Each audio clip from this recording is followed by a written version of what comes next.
যাদের যাদের ছাদ বাগান করার ইচ্ছা আছে আমার মতো কিছু শাকসবজি আপনারা লাগাতে পারেন, যেমন যা বাজার সবসময় পাওয়া যায় না। বিশেষ করে আমার প্রিয় বোম্বে মরিচ অথবা নাগা মরিচ।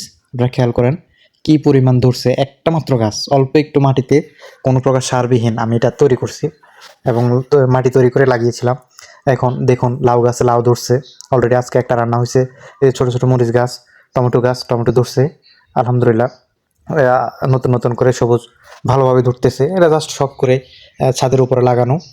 রোদ যেখানে একটু বেশি পড়ে মাঝে মাঝে আমি বিকালে পানি দিই। কুমড়া গাছ লাগাইছি, কুমড়া ধরছে আলহামদুলিল্লাহ। তা আমি কোনো সারবিহীন এই প্রজেক্ট তৈরি করছি।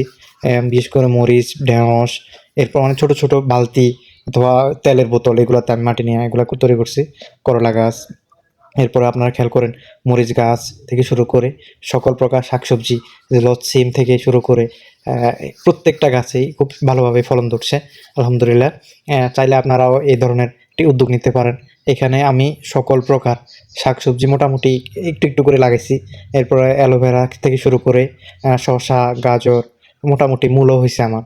এগুলো শেষ হয়ে গেছে। এরপরে আমি পেঁয়াজও শেষ আলহামদুলিল্লাহ, পেঁয়াজও হয়েছে।